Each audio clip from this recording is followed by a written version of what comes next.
Bueno, muy buenas tardes a todos. Bienvenidos a este encuentro que hemos titulado El ambiente en la agenda industrial. Muchas gracias por acompañarnos. Vamos a ir dando las palabras de bienvenida y vamos mientras esperando a que se sigan sumando los participantes que se habían inscrito. Así que muchas gracias por acompañarnos. Me voy a presentar, mi nombre es Mariana Razubieta, soy presidente del Departamento de Ambiente y Sustentabilidad de WIPBA y represento a la Asociación de Industriales Metalúrgicos de la República Argentina. Este evento es en conmemoración por el Día del Ambiente, que se celebró el 5 de junio, así que de algún modo en el departamento pensamos que sirva como pretexto para poder reunirnos, encontrarnos y poder compartirles nuestra visión, la que trabajamos dentro del departamento, y que pensamos que indefectiblemente la temática ambiental no puede estar desacoplada o ser ajena al desarrollo industrial. Así que ese es un poco el enfoque que le queremos dar a este espacio, este encuentro, y vamos a ir transitando por distintas presentaciones donde creemos que vamos a dar cuenta de esto que les estamos comentando. Así que aprovecho también este espacio para poder comentarles quiénes formamos parte del Departamento de Ambiente y Sustentabilidad. Es un espacio que nuclea a representantes de cámaras sectoriales, representantes de uniones industriales de la provincia y también representantes de empresas, ¿sí? El departamento, podemos decir que tiene dos grandes líneas de trabajo.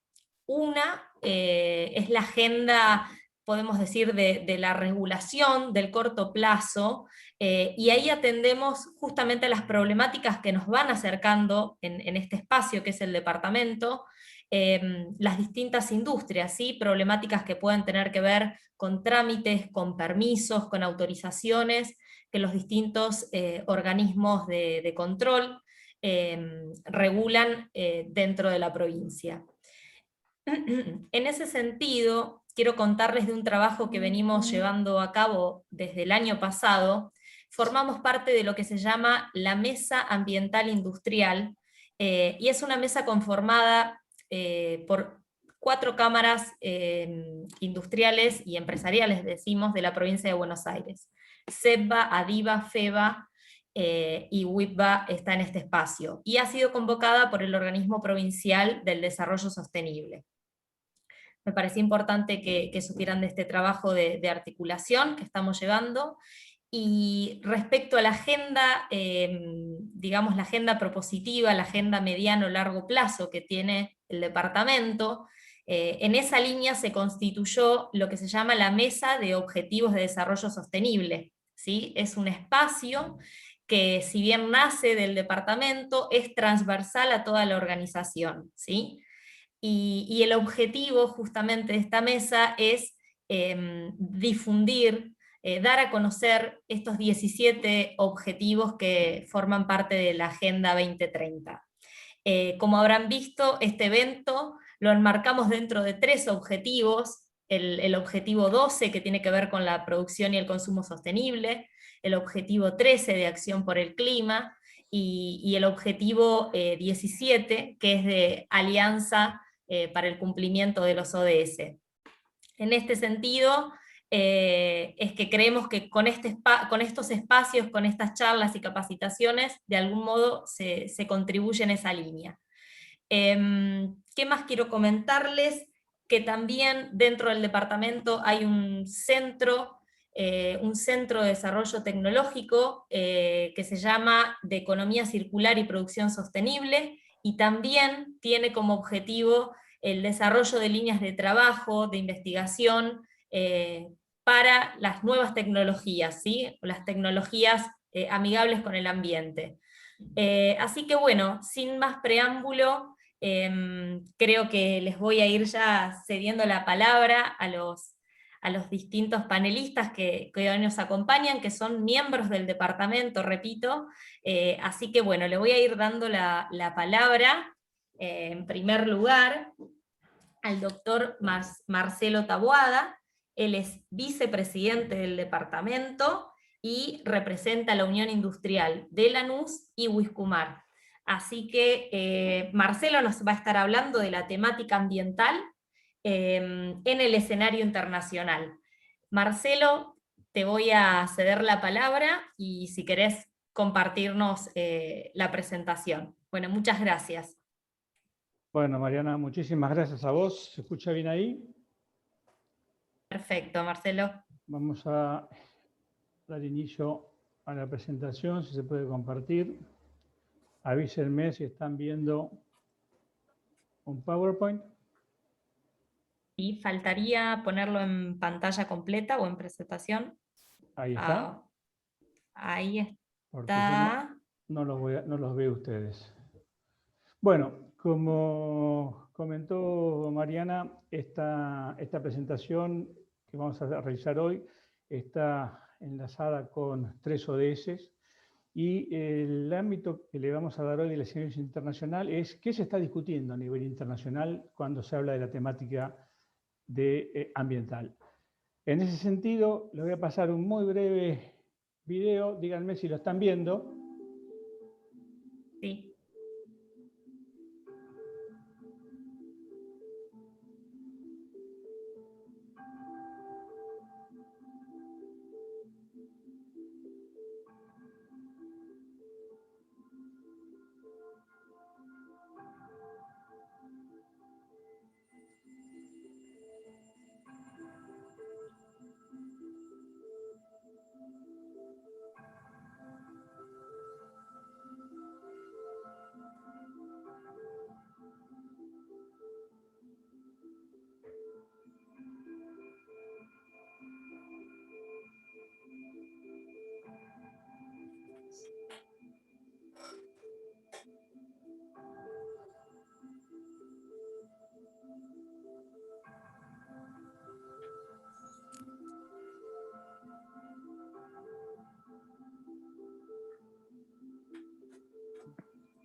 Bueno, creo que, como dijo Confucio, una imagen vale 1000 palabras. La verdad que esta es la mejor manera gráfica de demostrar el inicio de la era antropocénica, que es la era donde el ser humano empieza a impactar en el ambiente a un nivel muy negativo. Ahora, ¿qué está pasando y qué se está discutiendo a nivel internacional? Ustedes pueden ver acá 5 imágenes. Una, obviamente, que es cuáles son los efectos del cambio climático, todos conocemos, las inundaciones, la sequía, los terremotos, los aspectos ambientales más conocidos, pero se están discutiendo temas puntuales, como ustedes pueden ver ahí, el capital natural, que es un concepto que hasta hace poco no se hablaba del capital natural. No se tenía mucha idea de qué era el capital natural, no estaba valorizado el capital natural como forma de un tema ambiental ecosistémico. Y eso empezó a llevar a que se empiece a trabajar en lo que se llama servicios ecosistémicos. Esta imagen no es ahora para que la vean, sino para que tengamos idea de los conceptos donde a nivel internacional, en la Conferencia de Cambio Climático, a través de organismos internacionales, la preocupación es ver cómo se está afectando los sistemas ecosistémicos. Y se empieza a hablar de los límites del planeta. Vean ustedes acá que hay dos muy puntuales, la afectación de la biosfera y los ciclos que tienen que ver con los aspectos de la biodiversidad, cómo está impactando ya a niveles de gravedad. Y se está empezando a trabajar en lo que se llama, de alguna manera, soluciones basadas en la ciencia, en la naturaleza, perdón, después vamos a hablar de la ciencia. Buscar soluciones que contribuyan a reconstruir toda la problemática de lo que hoy se define como cambio climático, que es el calentamiento global, gases de efecto invernadero, factores naturales antrópicos, contaminación, deforestación, los derretimientos, las inundaciones, los efectos marítimos de la contaminación, por ejemplo, el plástico que se tira en los océanos, el calentamiento de los mares que generan que se generen más tormentas, tornados, tifones. Se está perdiendo la biodiversidad, se está destruyendo el ecosistema, y todo esto lo estamos haciendo nosotros, contribuyendo directa o indirectamente a esta problemática. Entonces, ¿qué está pasando acá? Cuando este gráfico es una forma de transitar la problemática del cambio global desde la mitigación, que es necesario hacer con la reducción de emisiones, reducir la magnitud del cambio climático, trabajar muchísimo en lo que es gases de efecto invernadero. Ahora vamos a hablar un poquito más de eso, que es el tema central de las discusiones ambientales a nivel internacional, técnicas académicas y científicas y empresariales, cómo esos impactos climáticos afectan al planeta y cómo trabajamos en los procesos de adaptación para reducirlo y poder prepararnos a convivir con lo que viene. ¿Qué pasa con esto? Bueno, la mitigación pretende entender las causas o curar las causas que están generando el cambio climático, y la mitigación aliviar los síntomas de cómo vamos a tener que convivir con esos aspectos. Ahora, ¿qué está pasando en el mundo? ¿Cuáles son los aspectos centrales que hoy están generando discusiones? Cambio climático, impuesto al carbono, medición de la huella de carbono, y este es un tema muy complicado, yo lo resumí brevemente ahí porque hay varias metodologías. Acá estamos viendo cómo vamos a medir el impacto que está generando los gases de efecto invernadero en el tema de cambio climático. Tenemos las normas ISO, tenemos las normas PAS, que son las normas inglesas, tenemos el Greenhouse Protocol y 2 o 3 más, y todas tienen sutiles diferencias. Algunas no tan sutiles, porque algunas incluyen la evaluación del ciclo de vida del producto, otras no. Entonces ahí todavía la comunidad internacional no se ha puesto de acuerdo en qué se va a medir, por más que cuando se habla de huella de carbono tenemos 3 alcances en general, el 1, el 2 y el 3, pero ¿cómo lo vamos a medir? Los alcances, como dije recién, ¿cómo se va a hacer la verificación y la validación de la huella de carbono? ¿La va a hacer la empresa? ¿La va a hacer un tercero? ¿La va a hacer la empresa con la validación de un tercero? Y entramos en temas de evaluación de la conformidad. ¿Ese tercero va a ser un sector, una empresa privada, o va a ser un organismo público? ¿O los organismos públicos van a aplicar reglamentaciones para que las empresas privadas tengan que realizarlo de determinada manera? Y esto no es un tema menor, porque se está discutiendo si la huella de carbono empieza a incluir la cadena de valor. Se está pensando en poner impuestos al carbono hasta a los productores agropecuarios por el metano que genera el ganado o por la cantidad de agua que se utiliza para las frutas y verduras, hortalizas. Y esto ya se está discutiendo a un punto tal que se estima que en menos de 5 años se va a constituir en una barrera técnica al comercio internacional. Esto ahora vamos a ver un poquito más cómo se va a constituir o cómo va a llegar a afectarnos a nosotros, al sector empresario, este tipo de aspectos. Ahora bien, la definición del cambio climático hay muchas, y cómo se está definiendo en el mundo es que el cambio climático es uno de los problemas ambientales que más se están moviendo. Esperen que se me fue la pantalla, discúlpenme. Nuestros días pone en peligro la vida en la Tierra y está provocando consecuencias negativas en el planeta que afectan el bienestar, la seguridad de los seres vivos, lo que constituye una gran preocupación para la humanidad. Le voy a hacer una aclaración a los participantes. Normalmente en las presentaciones ponemos imágenes y hablamos, no leemos los PowerPoint, pero como la idea es que este PowerPoint sea transmitido a la mayor cantidad de lugares y llegue a la mayor cantidad de unidades industriales, sectores empresariales o cámaras, lo hemos puesto a propósito para que quien lo vea entienda el contenido, pueda seguirlo y pueda no depender simplemente de una grabación que se está realizando y va a estar en YouTube. Ahora bien, un tema que está pasando es que se está empezando a regular legislativamente a nivel de derecho internacional los temas de mitigación y adaptación. Acá yo les dejo 2 links de referencia, no vamos a entrar en eso ahora porque no nos va a dar el tiempo, para que aquellos que quieran ver a nivel internacional qué se está discutiendo y qué se está debatiendo, cuáles son las propuestas, lo puedan ver en detalle. Acá vamos a ver simplemente 1 o 2 a modo de ejemplo. Por ejemplo, ¿qué está haciendo la Unión Europea para trabajar sobre el cambio climático? Bueno, se han fijado una reducción de emisiones de gases de efecto invernadero de al menos un 55% al 2030 y están trabajando para ser carbono neutral en el 2050. Eso, que es fácil de decir, cuando se discute a nivel de gobiernos y a nivel de empresas y uno se da vuelta y dice yo quiero ser carbono neutral, es un problema que genera problemas de instrumentación, diríamos. Y acá Europa ha implementado 2 de esos aspectos, un régimen de comercio de derechos de emisión y una reglamentación de reparto del esfuerzo. ¿Qué ha hecho Europa?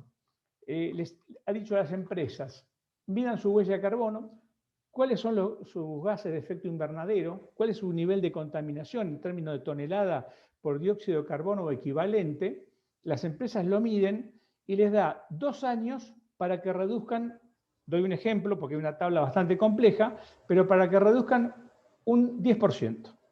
Las empresas tienen 2 años para reducir un 2%, a partir de ahí, si no lo reducen, por la diferencia pagan un impuesto al carbono. Ese impuesto al carbono, dependiendo los países y las zonas, va de 40 a 150 euros, o $40 a $140, depende de la moneda que se esté hablando. ¿Qué hace una empresa cuando no puede reducir o mitigar?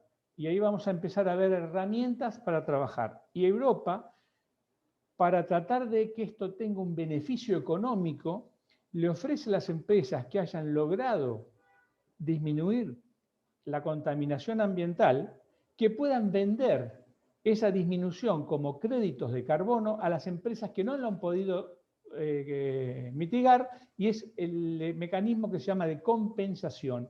Y ahí es donde entra el reglamento de reparto del esfuerzo. Entonces, si una empresa puede más que otra, le da un incentivo económico para que tenga un motivante más allá de hablar simplemente de la sustentabilidad, de la preocupación del planeta, de la importancia que tiene la biosfera, que muchas empresas no lo están haciendo y lo usan como aliciente. Ahora bien, como dijimos recién, hay 2 medidas. La medida de mitigación, que son aquellas políticas y tecnologías tendientes a limitar y reducir las emisiones de gases de efecto invernadero. Vamos a llamarlo puertas adentro, lo que yo soy capaz de hacer. Mejorar mis efluentes líquidos, mejorar mis emisiones gaseosas, gestionar adecuadamente mis residuos peligrosos. Para las empresas que estamos acá, más habituales a trabajar con problemas ambientales y aspectos de contaminación, o para evitar que Acumar nos declare agentes contaminantes. Y el programa de compensación de emisiones es un conjunto de acciones definidas para compensar esas emisiones, para generar un sistema que mide, registre, cuantifique y gestione las reemisiones de los gases de efecto invernadero, como les comentaba recién. En resumen, es invertir en proyectos a nivel industrial para reducir la cantidad de contaminación o evitar que se siga contaminando. Para aquellos que no están familiarizados con el Acuerdo de París o lo que fijan sobre la Agenda 2030, el objetivo es no superar 1,5 grados de que comenzó la era industrial o un máximo de 2%. Y las tendencias, que no las vamos a entrar a ver ahora, muestran que vamos por mal camino. Toda esta discusión se encontró los ámbitos académicos y científicos que no tenían muy bien cómo cuantificarlo en términos de qué estamos hablando cuando estamos hablando de la problemática, los impactos negativos del accionar humano. Y se inventó la palabra taxonomía. No se inventó, ya existía para términos impositivos, pero se definió la taxonomía como una herramienta para lo que se llama descarbonizar la economía.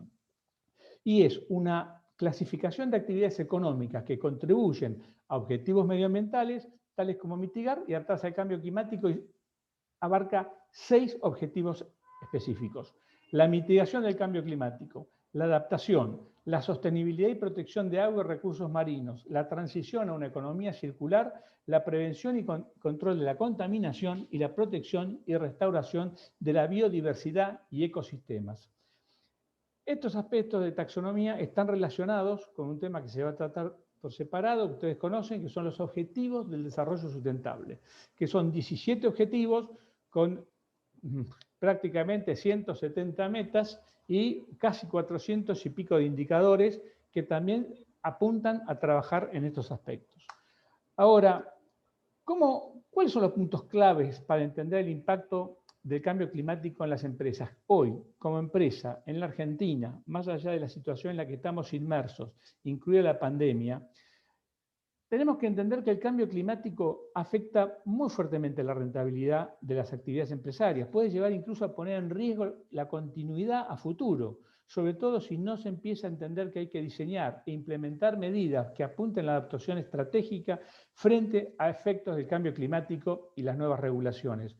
Y cuando esto llegue, si no estamos preparados, si no estamos con los deberes hechos, para decirlo de una manera sencilla, nos vamos a ver que las regulaciones y las exigencias del mercado, que quizás no son regulaciones desde el punto de vista legislativo, sino son regulaciones de mercado, afectan nuestros procesos, nuestros costos. Vamos a tener que trabajar en reducir el uso de determinadas materias primas o tipos de energía, lo que se llama normalmente sustitución de combustibles fósiles por energías renovables, o tener que buscar sustitutos de productos que generan determinado impacto ambiental por otros que son eco-friendly o que son ambientalmente neutros, y encontrar maneras de que no nos impacten nuestros productos, procesos o servicios. Tenemos que realizar un análisis de escenario para respaldar la visión. Hoy hay empresas que ya están contabilizando en sus balances, en la proyección de sus números, cómo le impacta el impuesto al carbono en su economía y en sus negocios. ¿Cómo queda su rentabilidad? ¿Cómo queda su EBITDA si tienen que pagar impuesto al carbono por las toneladas de dióxido de carbono equivalente que hoy están generando en sus procesos productivos? Y es importante que estén las empresas informadas sobre este tipo de cosas, porque no solamente basta saberlo, hay que darse vuelta y hay que ver cómo se gestiona esta problemática. Y acá tenemos por qué las empresas no tienen una comprensión clara del alcance y la magnitud de los posibles efectos derivados del cambio climático a corto y largo plazo. Porque debido a que se modifican la mayoría de los riesgos comerciales tradicionales. Ya no entramos en una economía en donde se compite por precio, se compite por calidad, se compite por tiempo de entrega o por cumplir las especificaciones técnicas del comprador, sino que estamos teniendo necesidad de encarar que a partir de ahora se va a empezar a manejar una regla de juego totalmente distinta. Les voy a poner un ejemplo que lo resumí acá. Cuando empezamos con el tema de mitigación y compensación de emisiones, ¿hoy qué está pasando? Yo como empresa llega un momento en que no puedo mitigar y tengo que empezar a compensar. Uno puede compensar con bonos, comprando crédito de carbono, carbono evitado, carbono capturado, y si no, tiene que empezar a trabajar en cómo disminuir su huella de carbono en la cadena de valor. Porque cuando yo evalúo mi huella de carbono, computo la huella de carbono de mis proveedores. Entonces, cuando eso empieza a pasar, yo empiezo a evaluar lo que llamamos la sustentabilidad o la huella de carbono del producto que compro. Vamos a poner un tornillo, una virome, lo que ustedes quieran. Supónganse que una empresa en Europa tiene que comprar un producto de un proveedor argentino o de un proveedor que se encuentra en Costa Rica. ¿Cuáles piensan ustedes que va a tener una menor huella de carbono? Bueno, ese análisis se ha hecho entre varios países, yo menciono estos dos, el de Costa Rica, porque Costa Rica tiene una matriz energética mucho más limpia, una de las más limpias que la Argentina. Entonces ahí ya no va a importar el precio, hasta la calidad del producto puede ser secundaria si el impuesto que yo tengo que pagar supera con creces lo que yo me ahorro por comprar un producto más barato. Y esto, ¿qué pasa? Cuando suceda, si una empresa nos pide que le informemos cuál es nuestra huella de carbono, y no es algo decir, mira, espera que mañana te contesto. La medición de huella de carbono es un trabajo complejo que demanda trabajo técnico, y cuando uno encuentra el resultado y lo informa y a uno le dice, no, mira, tenés una huella de carbono muy alta, no tiene tiempo para salir a mitigarla de la noche a la mañana. Uno no sale a comprar crédito de carbono o inversiones o comprar bonos verdes para mitigarlo. Y esto es muy importante que desde la Argentina lo entendamos. Estamos acostumbrados a que para nosotros el largo plazo es una semana, pero cuando se trabaja con las consideraciones internacionales, este tipo de cosas ya están pasando. Y hay un caso de una empresa automotriz que a nivel internacional tomó la decisión de acá al 2030 o al 2050, una segunda etapa, no solamente comprar insumos que sean carbono neutrales. Están evaluando comprarle a proveedores que tengan carbono negativo, que es muchísimo más difícil. Y esto salió publicado a nivel internacional, una industria automotriz. Entonces, no es algo que va a pasar de acá a 10 años o a nosotros no nos va a tocar. Si hoy somos exportadores a una industria automotriz de productos, autopartes, sepan que esta exigencia nos va a venir a todos. Para ir redondeando, les muestro 3 ámbitos internacionales conocidos, más allá de las conferencias de cambio climático y las cumbres, que es el IPCC, que es un grupo, es el científicamente más importante, yo diría, del mundo, que reúne expertos en cambio climático para realizar evaluaciones integrales del estado de los conocimientos científicos, técnicos, socioeconómicos sobre el cambio climático, sus causas, posibles repercusiones y estrategias de respuesta. Para quienes estén interesados en el tema, es quien hizo el informe del crecimiento de la temperatura en el mundo para la cumbre de cambio climático que se realizó en Polonia por pedido de la COP.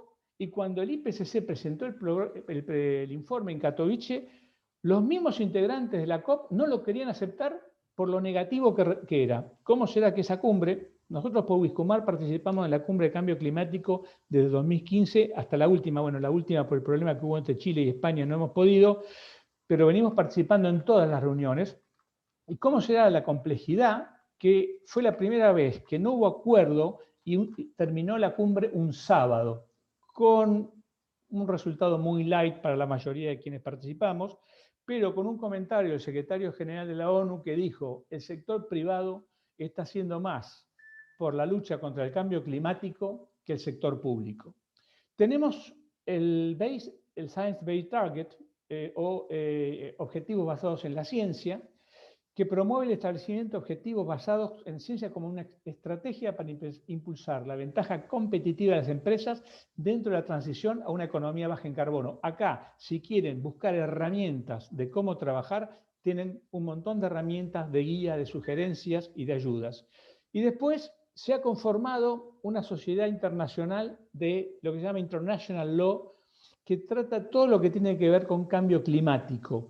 Explora las conexiones del cambio climático, las áreas de derecho internacional y cómo se involucra el cambio climático con los actores legales, institucionales y los mecanismos y en todos los sectores y en todas las escalas. O sea, fíjense cómo ya hay, a nivel legal se están estudiando las leyes que los países van a necesitar implementar para adecuar no solamente a los compromisos de los países de reducción de gases de efecto invernadero. La Argentina tiene un compromiso del 26%, España y China, Estados Unidos y China hicieron un acuerdo para reducirlo, que son los que mayores generan, pero es fundamental entender que hay una legislación que se viene.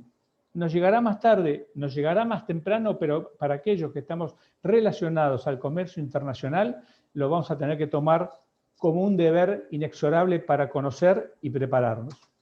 Bueno, con esto finaliza la breve exposición. Espero haberme podido hacer entender. Dejo de compartir para no abusar de los tiempos y quedo a disposición de los organizadores. No sé si las preguntas de Mariana vienen ahora o las hacemos al final. Quedo a tu disposición, te cedo la presentación. Bueno, muchísimas gracias, Marcelo. Vamos, una cosa que no aclaré al inicio y retomando lo que mencionás, vamos a usar el espacio del chat para que nos vayan dejando comentarios o consultas y poder recapitular, digamos, al cierre de las presentaciones. Así que muchas gracias, Marcelo, y ahora le voy a ceder la palabra a la doctora Susana Pagola. Ella también es miembro del departamento y representa a la Cámara Argentina de la Industria de Bebidas sin Alcohol.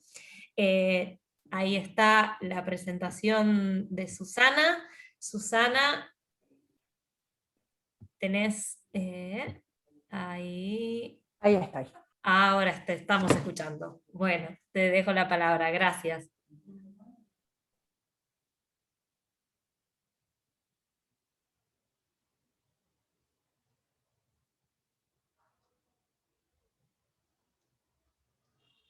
Susana, a ver, no te estamos escuchando, ¿eh?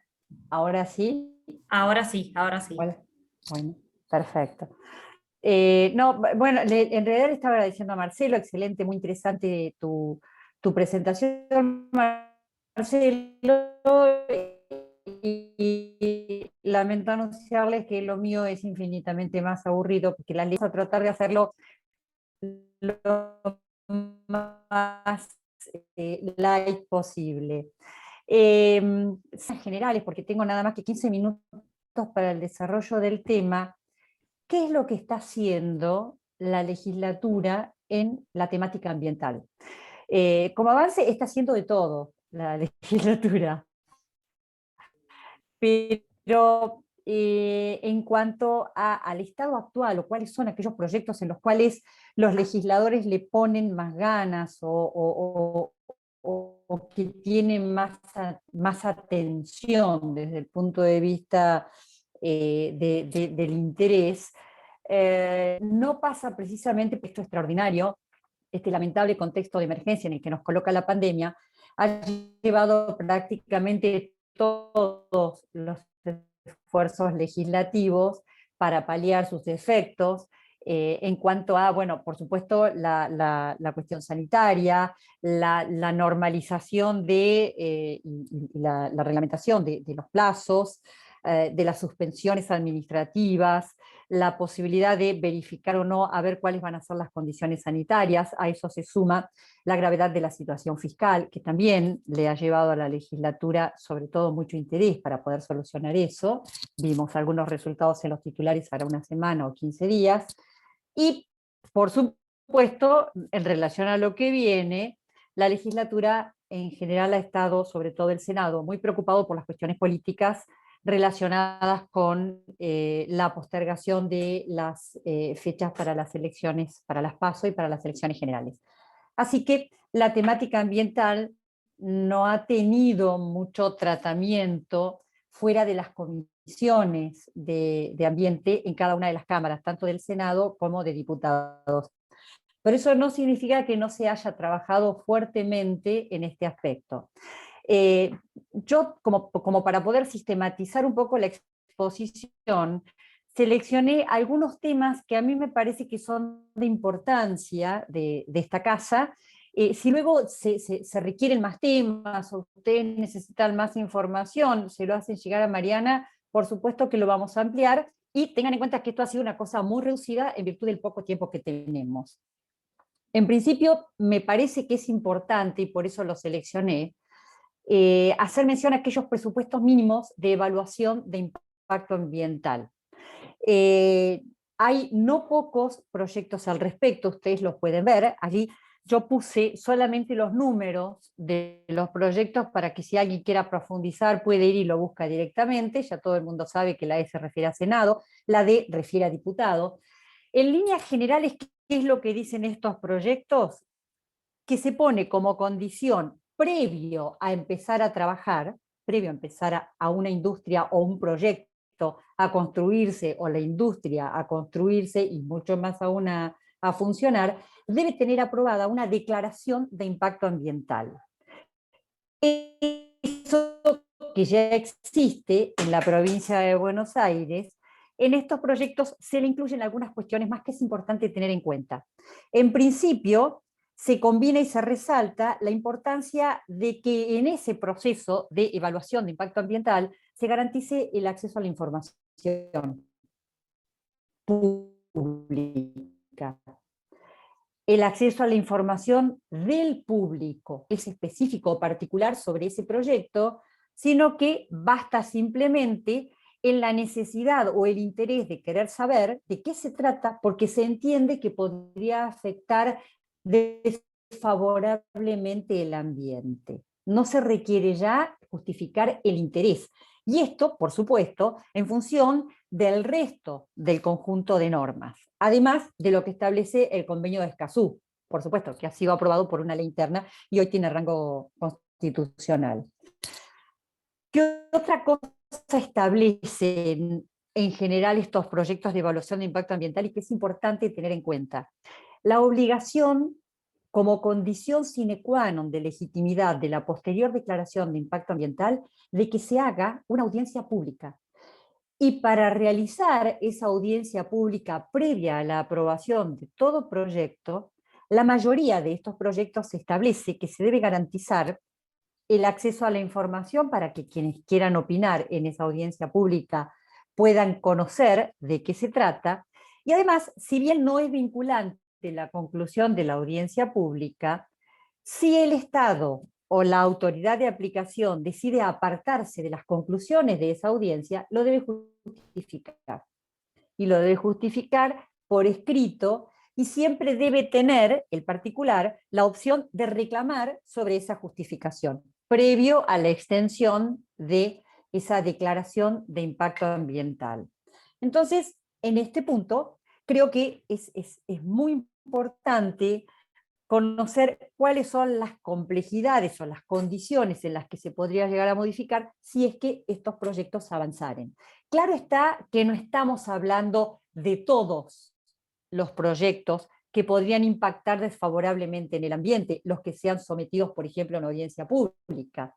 Si bien todos los proyectos que podrían tener un impacto desfavorable o un impacto en el ambiente deben pasar por un proceso de evaluación de impacto ambiental, cada autoridad, cada jurisdicción provincial establecerá cuáles de esos son merecedores de una audiencia pública. Porque no, si no sería una tarea imposible de realizar. Avanzamos a la próxima. Muy bien. Modificación de la ley 25675, nuestra vieja amiga ley marco de ambiente. Siempre se la quiere toquetear y permanentemente se propone modificarla, pero yo de todos esos proyectos seleccioné estos que entiendo tienen o podrían tener un fuerte impacto en la actividad. En principio, la incorporación de una figura que es la figura del daño punitivo. ¿Qué significa el daño punitivo? Hoy, de acuerdo a lo que dice el artículo 28 de la ley 25675, cuando hay una demanda por un eventual caso de contaminación, el juez que interviene en esa demanda, probada la contaminación, debe obligar a restituir el sitio contaminado a su estado anterior. Puede suceder que eso no sea posible. Entonces, el artículo 28 de la ley dice que en sustitución de esa recomposición se debe depositar una cantidad de dinero de carácter indemnizatorio en el Fondo de Compensación Ambiental. Ahora bien, ha sucedido no pocas veces, como por ejemplo en el fallo décima Julia Graciela con Productos de Maíz, donde el demandado, Productos de Maíz Sociedad Anónima, fue condenado a recomponer el sitio y además fue condenado con una multa que se llama daño punitivo, que es una multa adicional a la obligación de recomponer, que en primera y segunda instancia se confirmó, pero cuando llegó a la Corte, Productos de Maíz le dijo, señores, el daño punitivo hoy no está legislado en ningún lugar. Y por ser una especie de castigo adicional, porque es una multa, es un castigo y por lo tanto tiene carácter penal, porque no es una indemnización civil de que yo contaminé y entonces te compenso con dinero. Eso también está, pero acá lo que me están haciendo es obligándome a pagar una multa con un fundamento que no existe, porque en ninguna pieza jurídica hoy está previsto que se pueda condenar con daño punitivo. Y eso fue lo que dijo la Corte Suprema, revocó esa parte del fallo y dijo, hágase lugar a todo, menos a la aplicación de esta multa. Por lo tanto, visto eso, hay dos proyectos de ley, uno es del senador País y el otro es de la senadora Gladys González, que establece que los jueces, cuando así lo dispongan, podrán establecer como una adicional una multa que se denomina así, daño punitivo, punición significa castigo, y que deberá ser o aplicada en el caso productos de maíz, esa multa de daño punitivo se tenía que pagar a la Municipalidad de Chacabuco, que es donde está la empresa, ustedes seguramente la deben conocer, y el juez había dicho que la municipalidad con ese dinero tenía que destinarlo a la atención del sector de salud, que finalmente la Corte, como ya les dije, lo revocó. ¿Qué es lo que establecen estos proyectos? Que podría ir al Fondo de Compensación Ambiental, que un porcentaje podría ir, por ejemplo, a quienes son los actores en la demanda, o que un porcentaje menor podría ir al denunciante o a quien el juez lo disponga. Los otros dos proyectos que también tienen un fuerte impacto, si es que logra modificarse la 25675, es la incorporación de los principios indubio pro natura e indubio pro aqua. ¿Qué significa eso? Para que se entienda fácil, así como en el derecho laboral, todo juicio se inicia con el principio de indubio pro operario, o sea, ante la duda siempre se protege la parte más débil, que es el empleado. En este caso, ante la duda, se debe estar a la preservación de la naturaleza o del recurso agua. Hay un fallo muy conocido, que es el fallo Majul, que definió la Corte Suprema por un emprendimiento inmobiliario en las costas de Gualeguaychú, donde habitantes de la ciudad de Gualeguaychú interpusieron este recurso de amparo, que finalmente llegó a Corte después de pasar por el Supremo Tribunal de Entre Ríos, y la Corte dijo, no se hace lugar al permiso de construcción de este emprendimiento inmobiliario porque podría ser impactado desfavorablemente el recurso agua, así como en la naturaleza. Por lo tanto, aplicó estos dos conceptos que todavía no están incorporados en la ley, pero que de sancionarse quedarían para que pueda ser aplicado por cualquier tribunal. A estos dos principios se les suma el principio de no regresión, que también es un principio que la justicia ha utilizado mucho y que establece que no se puede volver hacia atrás con normas administrativas y tampoco con legislación respecto de las condiciones de protección actual del ambiente. Estos principios deben ser tomados con mucha precaución. ¿Por qué? Porque claramente la naturaleza no es un museo intocable. El hombre vive, interactúa, se desarrolla, vive en y vive de el ambiente y el entorno. Entonces, hay que ser muy cuidadosos a la hora, sobre todo la justicia, de aplicar estos principios para que no se entienda que con fundamento en esto nada se puede tocar. Tiene que haber un equilibrio perfecto entre el desarrollo sostenible y la preservación de la naturaleza, que es precisamente lo que establecen estos dos principios y el principio de no regresión, si es que se legisla bien y si es que después la justicia lo interpreta bien. Seguimos. Al próximo. Presupuestos mínimos de plásticos de un solo uso establece la prohibición de fabricación y comercialización de plásticos de un solo uso de aquí a un plazo aproximadamente de 5 años. En algunos casos un poquito menos, en algunos casos es un poquito más, pero aproximadamente una media entre 4 o 5 años no se puede producir y comercializar plásticos de un solo uso, con la excepción de aquellos que sean considerados indispensables para el uso sanitario. Por ejemplo, para atención médica, ¿sí? El resto deben ser reemplazados por materiales reusables o reciclables, que no es lo mismo.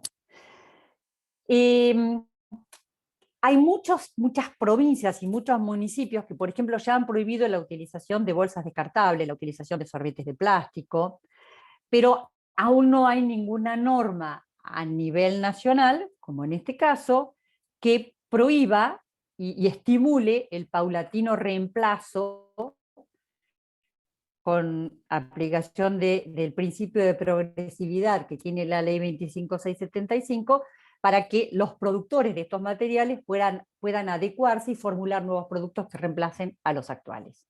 Vamos al siguiente. Gestión de envases y sus residuos, una vieja conocida. Las leyes de gestión de envases deben tener unos 20 años dando vueltas en Argentina. Es un tema remanido, bastante conocido. El mundo ya tiene ley de gestión de envases y de residuos de envases. De hecho, Europa lo tiene desde hace más de 20 años, desde el año 84, que fue la primera demanda que Bélgica le hizo a Francia, a raíz de la cual salió la primera directiva europea sobre gestión de envases, hasta el año 2016, que Chile sancionó su ley de gestión de envases y sus residuos.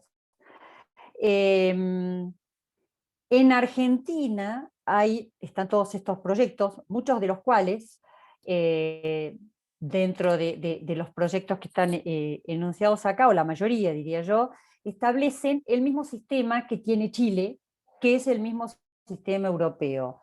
Es decir, se conforma, en realidad aplica el principio de responsabilidad extendida del productor. Todo aquel que pone un producto envasado en el mercado debe hacerse cargo de la recuperación de ese envase que se genera luego del consumo de su contenido. ¿Cómo se hace cargo? Financiando la recuperación. ¿Cómo se financia la recuperación?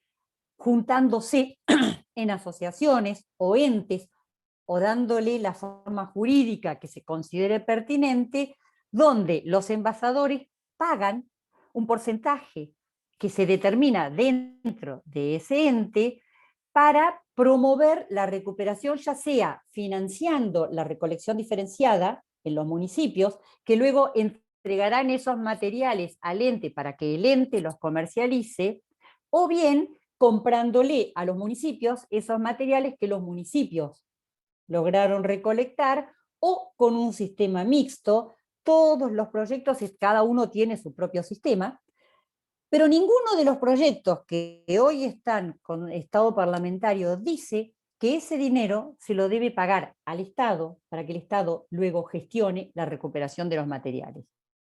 Porque si así fuera, sería una tasa, sería un impuesto, y ya no sería este esquema de responsabilidad extendida del productor, donde se pone en cabeza del envasador la obligación de hacerse cargo de su residuo. Esto lo hemos trabajado muchísimo dentro del esquema de nuestra WIPA, y también desde la UIA, porque esto, por supuesto, es una ley de alcance nacional.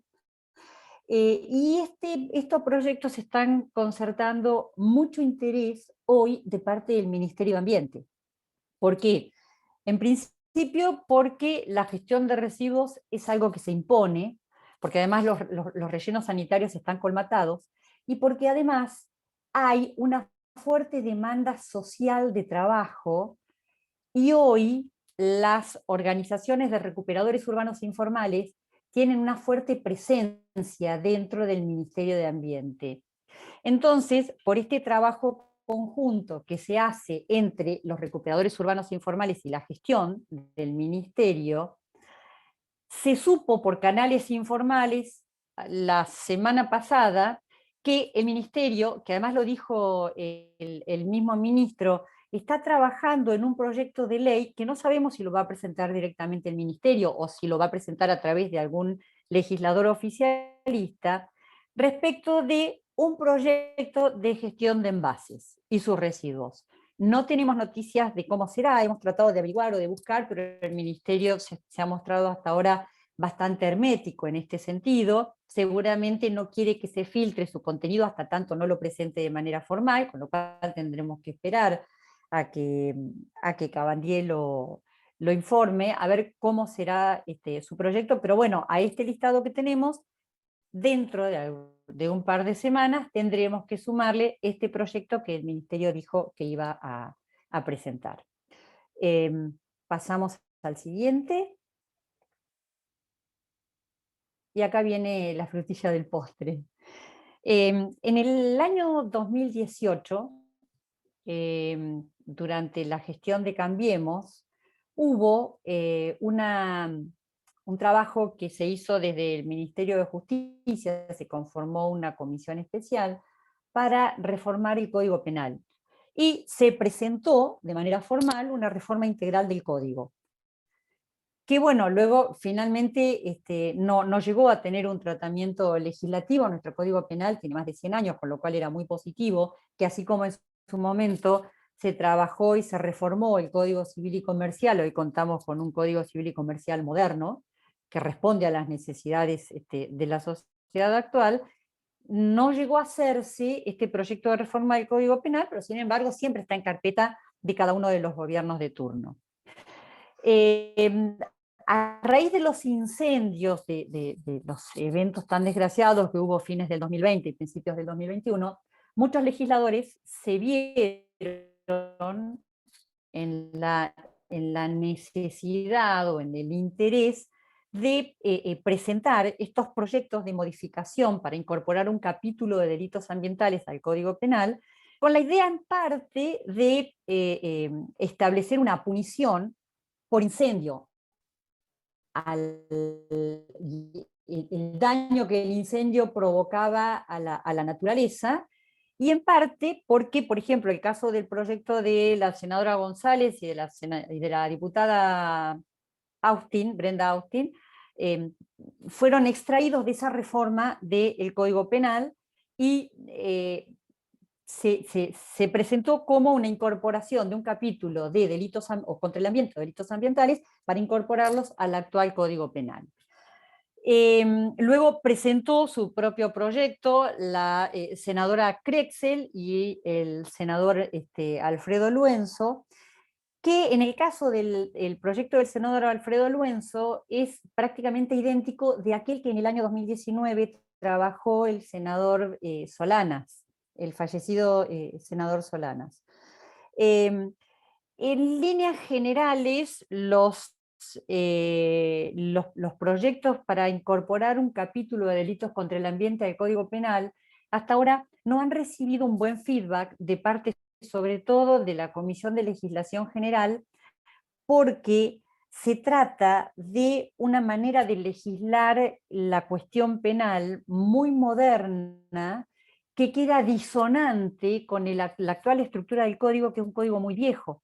Y además, porque estaríamos incorporando una extensión de artículos enormes solo para un solo bien jurídico protegido, que es el ambiente. Yo diría incluso en contra de lo que de la extensión o del nivel de protección que tienen otros bienes jurídicos dentro del Código Civil, dentro del Código Penal, perdón. Por eso es de esperar, o se supone que no saldría como una incorporación al Código Penal, sino como una ley especial. Esto tiene una contra, que en nuestro país, cuando uno quiere saber si algo es delito o no, tiene que andar con una biblioteca de libros abajo del brazo, porque hay una enorme dispersión normativa. Pero hasta que no se conforme un solo cuerpo normativo penal, un solo código penal modernizado, es muy difícil que pueda incorporarse solo un capítulo de delitos contra el ambiente a un código penal que es tan antiguo, porque queda disonante, queda raro. Y además, bueno, por técnica legislativa, los penalistas no están muy de acuerdo en hacerlo así. ¿Cuáles son las cuestiones más llamativas de estos proyectos de incorporación de delitos contra el ambiente? Algunos proyectos favorables establecen como condición para que sea considerado delito, primero, que la conducta infrinja una norma administrativa, un permiso administrativo. ¿Esto qué significa?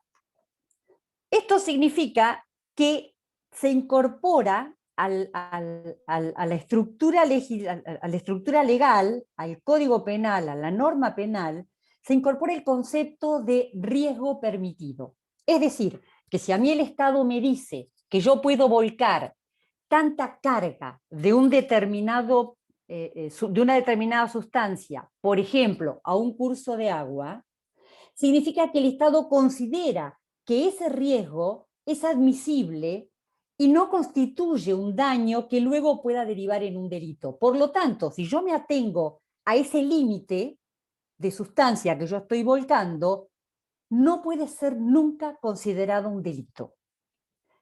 ¿Qué sucede hoy?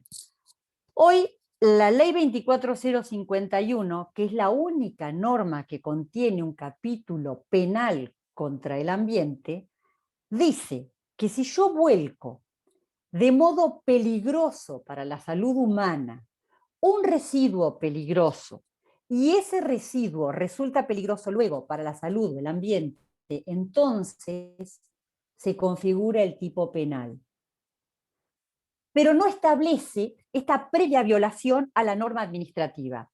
Y es importante tener en cuenta que en un esquema general de normas legales, primero interviene el Estado con un carácter preventivo. El derecho penal, la norma penal, es la última que interviene al final de todo, cuando todas las otras barreras han sido sobrepasadas. Entonces yo no puedo pretender que por si acaso, porque podría llegar a ser peligroso y se trata de un residuo peligroso, vaya a constituir un tipo penal. Primero tengo que ver si el Estado efectivamente me dio permiso o no para hacerlo, porque quien previene y quien controla es el Estado. Y si eso falla, recién ahí aparece la norma penal. El derecho penal es lo que los abogados llamamos como la última ratio, o sea, la última razón que interviene. Algunos proyectos lo contienen, esta previa violación a la norma administrativa, y otros no. El otro gran concepto que difiere entre un proyecto y otro es el concepto de daño grave versus peligro. Esta es una discusión técnica donde se dice, para que constituya delito, ¿basta con que haya peligro? ¿O debe verificarse la presencia de un daño? Y de un daño grave, como dicen algunos proyectos de ley. En nuestro Código Penal, y todos se van a dar cuenta fácilmente, existen delitos incluso de peligro abstracto. Por ejemplo, tenencia de arma de guerra es un delito de peligro abstracto. Porque si yo tengo un fusil FAL en mi casa, a pesar de que lo pueda tener adentro del placar o colgado de adorno, eso es un delito aunque yo no puse en riesgo a nadie. ¿Por qué se entiende que es un delito de peligro abstracto? Porque se considera que ese arma es lo suficientemente peligrosa como para prohibir su tenencia antes de que alguien se ponga en riesgo con eso. ¿Sí? Ahora, son casos estrictamente seleccionados, es la excepción. El delito de peligro abstracto en nuestro Código Penal es la excepción a la norma, porque la Constitución Nacional dice que si yo no hago daño a alguien, no cometo ningún delito. El principio de lesividad es un principio constitucional que se ve a veces morigerado cuando la causa que establece la necesidad de aplicar un delito de peligro lo justifica, pero yo no lo puedo tomar como una norma. Con esto quiero decir que no se puede legislar un tipo penal de delito contra el ambiente como si fuera simplemente un peligro abstracto.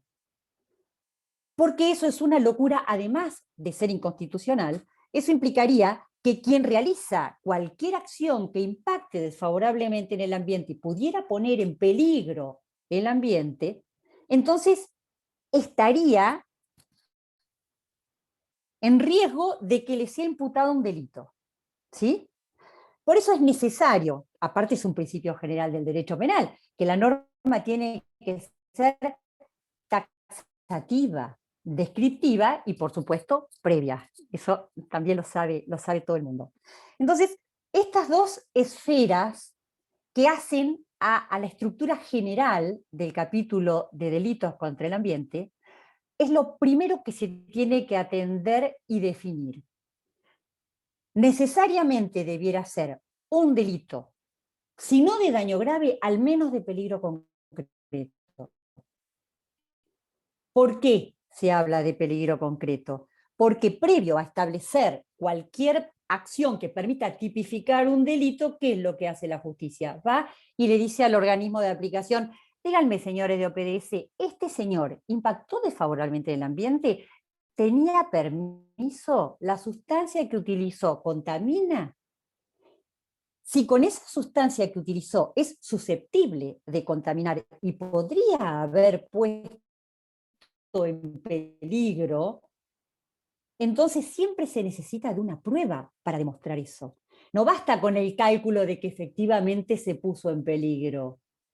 Hay un estudio técnico, intervienen peritos que dicen: sí, efectivamente esto podría haber matado a alguien, podría haber producido un daño irreversible.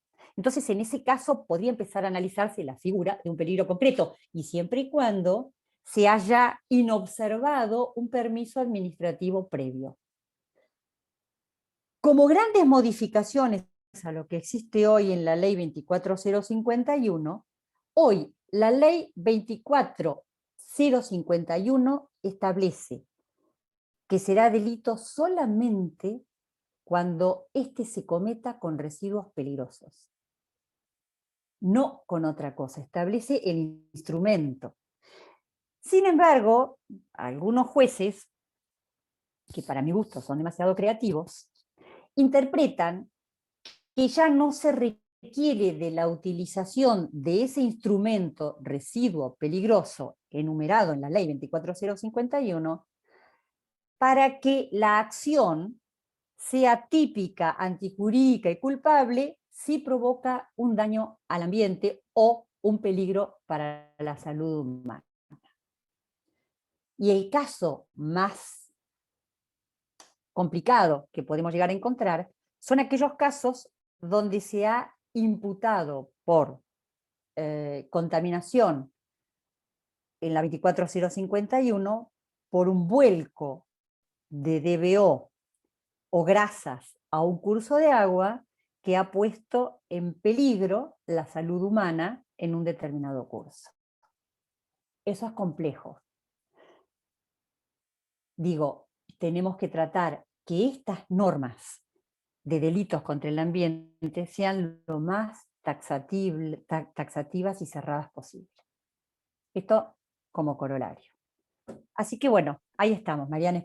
Espero no haberme excedido demasiado en Bueno, la muchísimas exposición. Eso gracias. es todo. Muchísimas gracias, Susana. Nos pasamos unos minutitos, pero no quiero, aprovechamos el intercambio que se dio acá en el chat. Hay una consulta, de hecho, de Marcelo, ahí tu colega. Dice: Susana, ¿qué opinión te merece la tendencia legal que contemplan los derechos de la naturaleza, que otorgan personalidad legal a un recurso natural y otorga legitimación activa amplia para accionar en su defensa? Es un disparate. A mi entender, y voy a ser bien No clara, puedo hacer otra cosa que el reírme Código de esa Civil dice que hay dos apreciación. clases de personas. Soy una señora. El Código Civil dice que hay dos tipos de personas: la persona humana y la persona jurídica. Si esa ley se sanciona, tendremos tres personas: la naturaleza, la persona humana y la persona jurídica. Es claramente inconstitucional y yo no creo que esos proyectos de ley superen el filtro que le va a poner la Comisión de Asuntos Constitucionales de ambas cámaras. De acuerdo. Muchas gracias. Dos comentarios más. Por ahí Carlos comenta, el problema de REP es la muy importante informalidad que existe en el mercado. Correcto. Nadie va a poner dinero si no va a poder saber dónde y cómo se usó y cuántos envases se recolectaron. Correcto. El grave problema que tenemos ahí, Mariana, es que no se trata de financiar la recolección, se trata de reducir la disposición de materiales y estimular la recuperación o reciclado de los mismos. Entonces hay que tener bien claro el foco. Acá no se trata de poner plata para juntar residuos, se trata de poner plata para que no vayan al relleno sanitario. Y el objetivo de la ley es ese. La meta es reducir la disposición final y aumentar la recuperación, en línea con lo que dice Carlos. Por supuesto. Exactamente. Hola, Carlos. Y Jessica comenta, peligro concreto es poner peligro a un humano. ¿La muerte de la biodiversidad no es un peligro concreto entonces? Por supuesto, por supuesto. El bien jurídico que se protege es el ambiente. Hasta ahora, el derecho penal fue antropocéntrico, o sea, siempre se protegía la persona y los bienes patrimoniales de la persona. Con esta incorporación de delitos contra el ambiente cambia desde antropocéntrico a ecocéntrico. Entonces, se protege el ambiente independientemente de los derechos de la persona. Por supuesto que cuando hay daño a la persona, hay un agravante, incluso aumentan las penas hasta un máximo de 25 años. Y el gran ejemplo de esto es la incorporación de la figura de delito de incendios de bosques. Existe la figura de delito para incendiar un bosque, pero lo que se protege es el daño patrimonial al dueño del bosque, al dueño de la madera, al dueño del terreno, la plata que pierde. Ese es el delito, destruirle el patrimonio a alguien. En este caso, el delito es destruir la naturaleza per se, sin que entre a jugar el valor patrimonial de ese recurso que se quemó.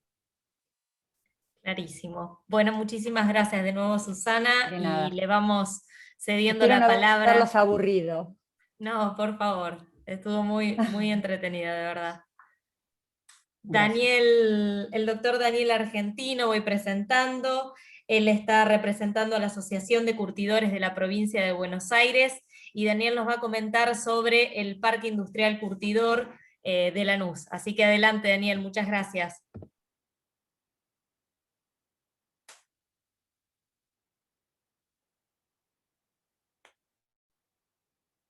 Ahí está. Estás muteado, Daniel. Sí, no te estamos escuchando, Daniel. En el que está, a ver ahí, Ahora sí, gracias. en el que están participando obviamente Acumar como base principal y los curtidores como base secundaria. Pero es una idea que no nació con Acumar, sino que nació hace 50 años, cuando los curtidores argentinos vimos lo que estaba pasando en el mundo, que los grupos de empresas curtidoras pequeñas se reunían en lugares específicos para hacer una planta de tratamiento en común, normalmente apoyadas por el Estado. Las tres más importantes, a mi entender, por lo menos, se encuentran en Italia, que son Arciniano, Solofra y ahora no me acuerdo la otra, pero para darle una idea, Arciniano está a 20 kilómetros de Florencia y tiene 470 curtiembres. Ejemplos parecidos encontramos en Portugal, en España, en Francia. Pero yendo al tema, y como introducción, yo ya siendo presidente de Cuba, en la primera audiencia que tomó la Corte con respecto al tema Matanza-Riachuelo, me encontré invitado a la audiencia por ser presidente de la asociación, por un lado, y por ser abogado de 3 de las empresas demandadas. El 4 de julio del 2007, me lo anoté para no olvidarme, con 2 situaciones o 2 afirmaciones de Romina Piccolotti, que en ese momento era secretaria de Medio Ambiente de la Nación y la responsable máxima de este tema, con dos afirmaciones que me dejaron pasmado. La primera fue que la responsabilidad por la contaminación del Matanza Riachuelo se debía a tres industrias: la industria curtidora, la frigorífica y la de galvanoplastia. Y con un hermoso cuadrito nos repartió el 33% cada una. Muchos años después, en la misma sala de la Corte, vi otra filmina igual en la que decía que el sector curtidor era responsable de menos del 2% de la contaminación del río, pero no es el tema del asunto. Y la segunda, y esta sí fue una sorpresa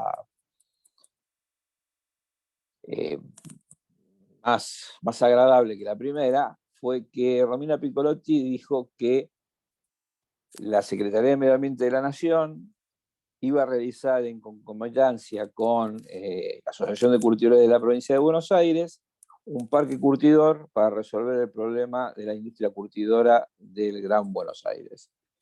Yo, pasmado, porque era la primera vez que lo escuchaba, pero eso, repito, fue el 4 de julio del 2007. De ahí en adelante se empezaron a dar, bueno, muchas circunstancias hasta llegar a la realidad en la que puedo decir que el PIC, el Parque Industrial Curtidor, es una realidad. Si uno se puede trasladar a Lanús y va al predio donde va a estar el parque, va a encontrar con que toda la infraestructura edilicia, toda la infraestructura básica del parque está hecha. Están las calles hechas, las iluminaciones colocadas, el gas en la puerta de cada uno de los lotes, la electricidad en la puerta de cada uno de los lotes, 4 salidas de agua desde cada uno de los lotes, porque son 3 salidas diferenciales para cada uno de los... Dame un segundo con las filminas, ahora las pasamos. 3 separaciones de los líquidos en ácidos, alcalinos, comunes y efluentes cloacales para poder tener un pretratamiento previo en el parque, en la planta de tratamiento. Y la idea es inaugurarlo en septiembre. Y la verdad que creo que lo van a inaugurar en septiembre. Lo tenían que haber inaugurado hace 5 años, lo tenían que haber inaugurado hace 7 años, lo tenían que haber inaugurado hace 9 años, pero esta vez va en cierto. En la primera filmina podemos ver que el objetivo del proyecto es la reducción de la contaminación de origen industrial vertida en el riachuelo por las curtiembres. Y para alcanzar este objetivo del proyecto de Parque Industrial Curtidor, se va a intentar relocalizar las industrias del sector curtidor, básicamente de Lanús. En primer lugar, porque Lanús, por ser la ciudad del cuero y por una cuestión histórica, era la que tenía la mayor concentración de industria pyme curtidora, y como industria pyme era la que tenía mayor complejidad para poder solucionar los problemas ecológicos. Y ahí sí estamos en la primera filmina. Bueno.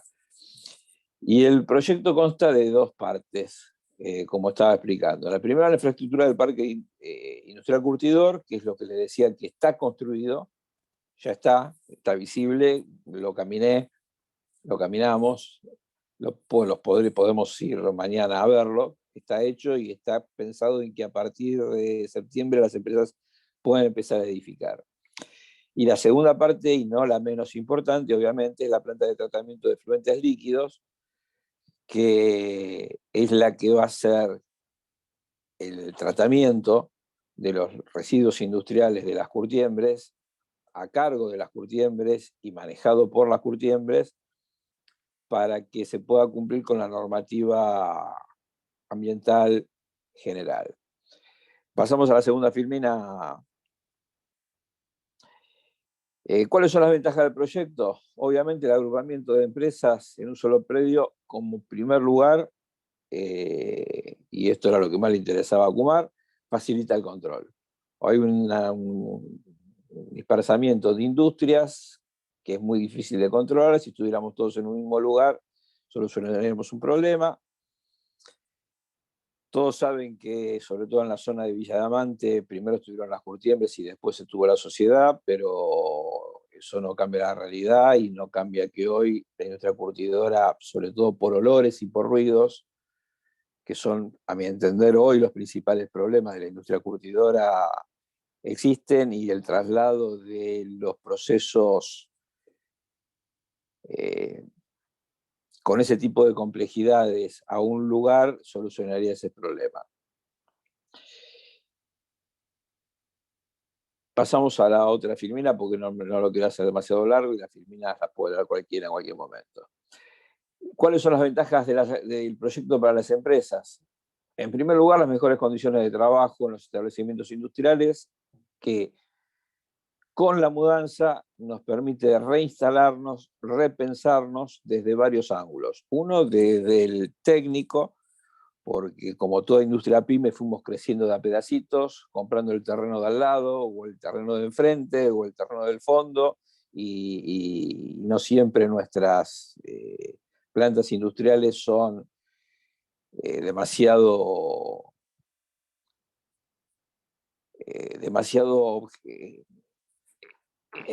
funcionales, y esto nos permitiría tener plantas mucho más funcionales porque arrancaríamos de cero.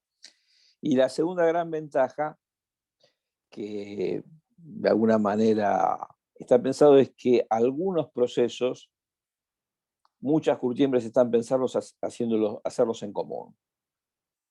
O sea, sin perder la individualidad a cada curtiembre, porque competimos entre nosotros, y el color rosa que la curtiembre A le vende a Ricky Sarcani, por poner un nombre, no quiere que se lo copien para que se lo venda a otro, o cosa por el estilo. Pero los primeros procesos industriales de la curtiembre, que son básicamente el pelambre, el curtido y la primera parte del teñido, se pueden hacer en conjunto en unidades productivas más grandes que las actuales, lo que nos permitiría reducir costos de funcionamiento, mejores compras, disminución de riesgos y un tratamiento centralizado de los líquidos residuales.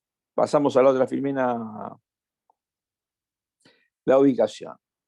Como pueden ver, por obra y gracia de Dios y del Espíritu Santo, y esto lo digo en chiste, pero es parte cierto, el PIC está justo enfrente del autódromo, pero esa no es la parte que importa. La avenida que da al costado del PIC, la avenida Olazábal, termina en el Puente Olímpico. El Puente Olímpico, no sé si todo el mundo lo conoce, pero encastra con la autopista Cámpora, y la autopista Cámpora encastra con la autopista 25 de Mayo. Así que quedamos en un lugar excepcional, a metro, siempre estuvimos a metro de la capital federal, pero llegar a Capital Federal nos podía llevar 2 horas. Hoy, con el puente que se construyó hace 3 años, quedamos en un lugar totalmente deseable para cualquier instalación. ¿Cuál sería el funcionamiento de esto? El parque está dividido en lotes, que lo vamos a ver en las demás filminas, pero voy a tratar de hacerlo más corto como para no aburrirlos demasiado. Esos lotes van a ser ocupados por curtiembres, ya sea en forma particular, en forma conjunta, creando cooperativas o creando sociedades anónimas nuevas, de las cuales participen algunas sociedades para, sobre todo, realizar pelambre, curtido y teñido.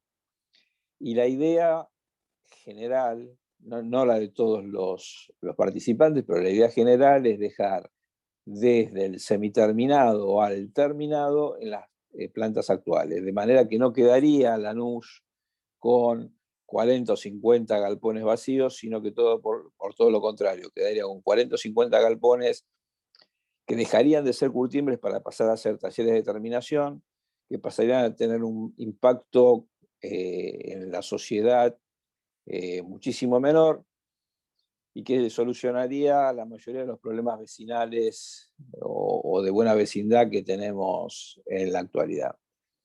Pasamos a la filmina próxima.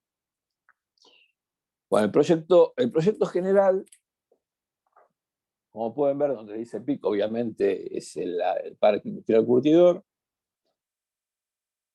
Las dos líneas azules que están al lado son espacios cedidos a la Universidad, a Lanús, para poder cumplir dos funciones. Una, que el parque industrial tuviera la cantidad de metros verdes necesarios para poder ser un parque industrial, y por otro lado, para hacer una plaza para los vecinos. La zona amarilla, que era parte del predio original, fue producto de varias usurpaciones, y en la actualidad se están terminando de construir viviendas para esas usurpaciones. Al lado del Peteli se construyó una planta de AISA. ¿Y por qué se construyó una planta de AISA? Porque la zona de Villa Diamante tiene una peculiaridad de que es uno de los lugares más bajos de la cuenca baja, precisamente, y tiene una gran dificultad para que las plantas de AISA, la general, tomara los líquidos de la zona. Entonces se construyó una planta de AISA, que es un pretratamiento, y de esta planta de AISA se va a ir a la planta general que se va a construir en el Dock Sur. Y después vemos que hay otro cuadrado que dice curtiembres externas, donde hay 3 curtiembres que se construyeron en el mismo momento, se construyeron a partir precisamente de la fecha esta, del 4 de julio del 2007, cuando Romina Piccolotti presentó un proyecto muy parecido a este. Algunos curtidores creyeron que esto se iba a hacer mucho más rápido y no querían formar parte del parque por una cuestión de expensas, por una cuestión de diferenciación, pero sí de la planta de tratamiento. Entonces, en primer lugar con Romina Piccolotti y después con todas las autoridades que siguieron en Acumar, se construyeron 3 curtiembres de las más importantes, de las medianitas, de las más importantes, al lado del PIC y al lado de la planta, para precisamente que la planta de tratamiento sea común y trate los efluentes de esas 3 industrias. En la filmina que sigue vemos una distribución de los lotes, que son 22, no son muchos porque, por un lado, siempre la idea fue que el traslado del pelambre curtido y teñido se tratara de hacer en la forma conjunta lo más posible, y la verdad que cada vez que Acumar hacía el planteo del traslado, todos decían, pero ¿por qué me voy a trasladar y cómo voy a trasladar si yo mi problema lo puedo solucionar acá? Lo cual, a mi entender, fue un grave error, y por eso se perdieron los terrenos de los costados, que terminaron dándose una finalidad social para construir casas alrededor de lo que es un parque industrial, y de los que el único parque industrial en serio que va a tener Lanús, porque Lanús tiene un parque industrial construido sobre la realidad, construido sobre una zona muy industrial, pero que tiene viviendas adentro, y este iba a ser el segundo parque industrial. La idea es, como dije de principio, primero trasladar o invitar a trasladarse a todas las industrias curtidoras de Lanús, y después a las localidades vecinas. Y si queda lugar, a todo el que esté interesado en participar. Y bueno, la filmina posterior explica que el parque industrial, excluyendo la planta, tiene 16 hectáreas, que hay 23 parcelas o lotes, que el parque está servido por la planta de tratamiento, y que las empresas curtidoras de cuero localizadas en el partido de Lanús y otros partidos de la cuenca serán invitadas. Y que los servicios, obviamente, serán sufragados en forma por el consorcio. La infraestructura es, bueno, lo que les explicaba. El parque tiene, como corresponde, los desagües pluviales, los desagües industriales divididos en 3 líneas distintas para que la planta de tratamiento tenga un funcionamiento más correcto y más moderno. Es exactamente el mismo desarrollo que tiene la planta de Arciniano en Italia, con tecnología italiana y con tecnología israelí. Esto vale la pena remarcarlo porque últimamente los israelíes han avanzado muchísimo, no tanto en tratamiento de líquidos cloacales o líquidos industriales, pero sí en la reducción del consumo de los líquidos. La primera vez que el primer proyecto que vi del parque, ni nadie soñaba que terminara teniendo tecnología israelí, y la verdad es que la nuestra se está desarrollando con tecnología israelí, y la curtiembre más grande del país modificó en buena medida su última planta de tratamiento, la modificó con la misma tecnología. Es una cosa que vale la pena señalar porque lo vale. Creo que lo que está en las demás filminas, ya lo comenté, pero si pasás a la que dice Petel y efluentes por tratar, explico básicamente, bien básicamente, que una curtiembre típica tiene 3 corrientes de proceso. Lo primero, lo que nosotros llamamos ribera, que es el pelambre, es una corriente de sulfuro alcalina. Una segunda corriente que es la que viene con cromo y con ácido, que es una corriente ácida, y esto me van a entender los químicos, la mayoría de los que estamos acá somos abogados, y por ahí es una novedad para nosotros, pero cuando uno mezcla un líquido alcalino con uno ácido, se producen olores, y el típico olor de la curtiembre es precisamente la unión de estas dos líneas de líquidos, ácidos y alcalinos. Aún en las plantas que no han hecho plantas de tratamiento o han hecho plantas de tratamiento básicas antes del traslado, con haber separado estas dos líneas de líquidos, consiguieron reducir la cantidad de olores de una forma impresionante.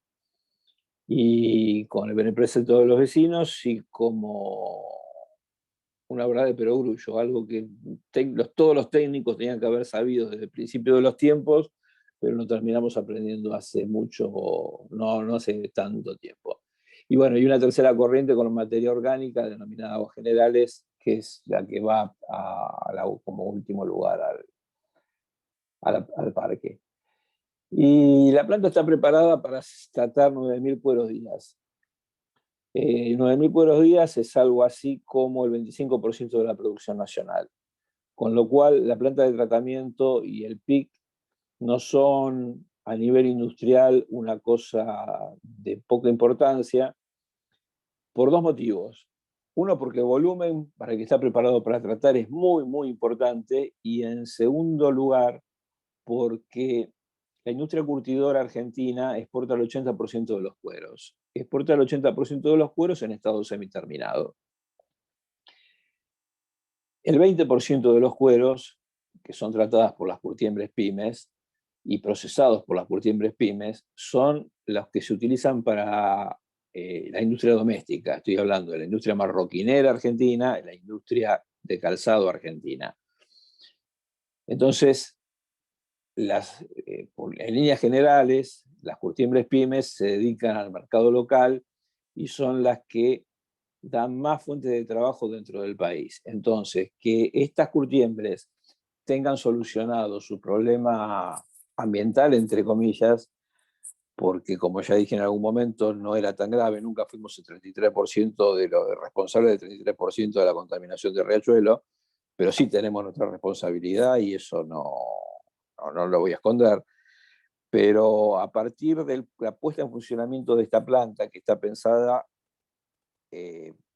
para la puesta en marcha dentro de 18 meses, las obras van muy avanzadas y por ahí empieza a funcionar antes, le daría a la industria nacional una posibilidad de tener un sello verde que hoy la industria curtidora pyme no tiene posibilidades de llegar, pero que estamos a un paso. Y esto me parece, y cuando lo planteé, se lo planteé a nuestra presidenta como tema para tratar. Me pareció muy importante que fuera un trabajo público-privado, porque si bien este sueño nosotros lo tenemos hace más de 40 años, y en el lugar en el que se está haciendo la planta, Acuba invirtió $7 millones, la verdad es que era muy difícil, muy difícil juntar los intereses de todos los curtidores en forma particular, en forma asociativa, adentro de una asociación, cuando era más barato no pagar que pagar para solucionar el problema. Esto, entre el fallo Mendoza y la actuación que tuvo Acumar con respecto a esto, nos puso un poco en vereda, fue solucionando algunos problemas y nos está trayendo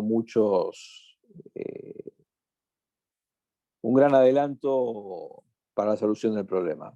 Y eso lo quiero celebrar, porque creo que después de 11 años o 12 años, Acumar terminó cumpliendo su promesa, no Romina Piccolotti, pero sí Acumar terminó cumpliendo su promesa de dar una solución colectiva al sector curtidor, de la misma manera que se lo dio en Italia, de la misma manera que se le dio en España, de la misma manera que se le dio en nuestros principales competidores.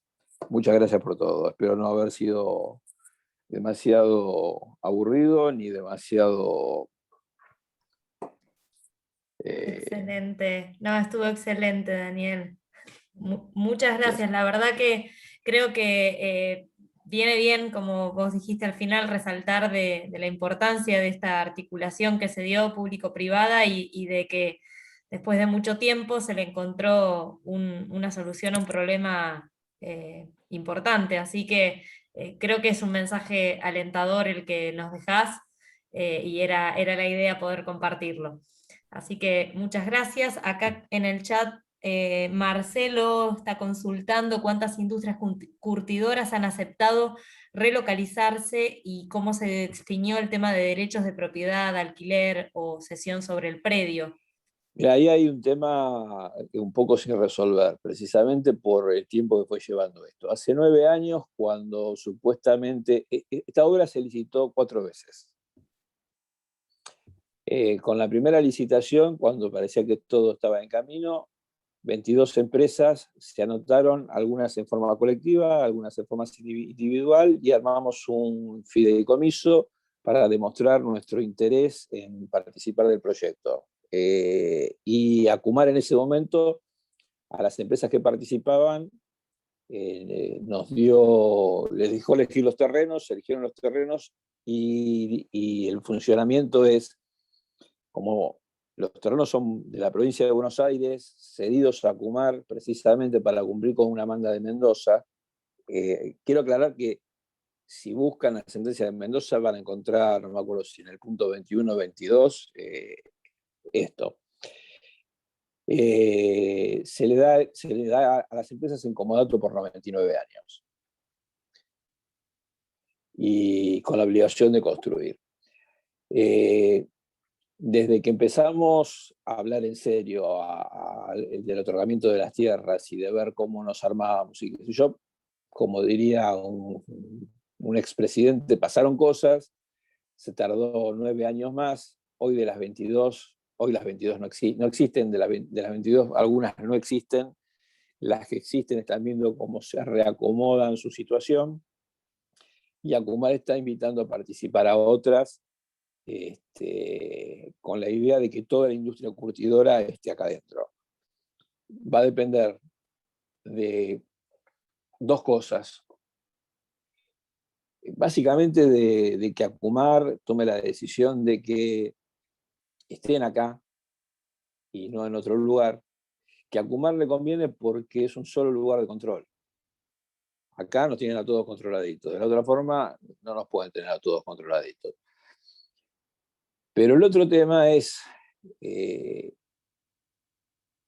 la industria curtidora no es ni mejor ni peor que cualquiera de las otras industrias, pero tiene una problemática que para resolverla, en el mundo se ha demostrado que lo mejor que puede pasar, sobre todo a las pymes, es estar juntas.